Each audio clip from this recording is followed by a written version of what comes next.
Bien sûr, de crypto, les infos crypto pour ceux qui n'ont pas le temps. Le BTC, les cryptos plutôt stables en ce dimanche matin.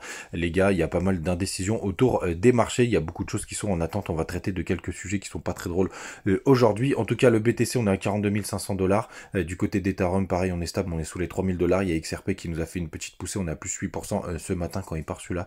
Il prévient personne. On a Luna qui prend 4,5%. Et du côté du reste de tableau, rien de très extravagant. On a Crow qui prend 3% à la limite.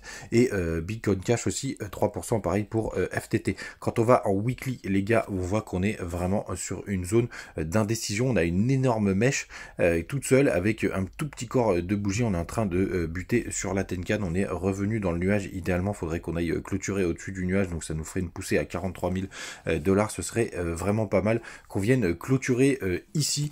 Quand on descend en daily, quand on descend en daily, on voit qu'on est sur des zones de combat assez importantes. On fait la même bougie qu'hier. Bref, c'est très très calme ce matin. Je pense vraiment qu'on attend de voir ce qui va se passer.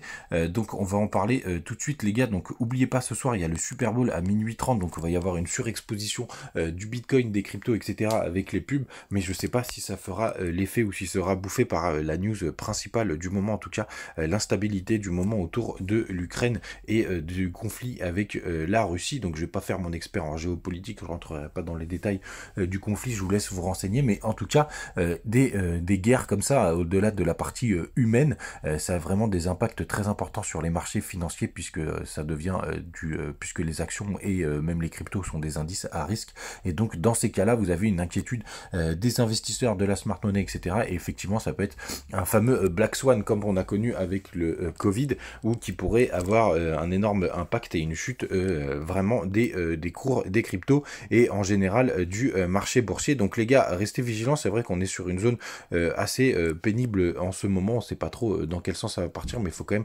l'avoir en tête. Il faudrait prévoir un plan pour cette éventualité. On sait-on jamais. Et surtout, restez connectés sur savoir ce qui se passe de ce point de vue géopolitique. Voilà, faites attention à vous. Passez quand même un bon dimanche. On reste focus et puis on va voir quand même si le Super Bowl pourrait quand même nous faire un effet sympathique. On regardera tout ça. On en parle évidemment demain. Faites attention à vous. Profitez bien de votre journée et à demain.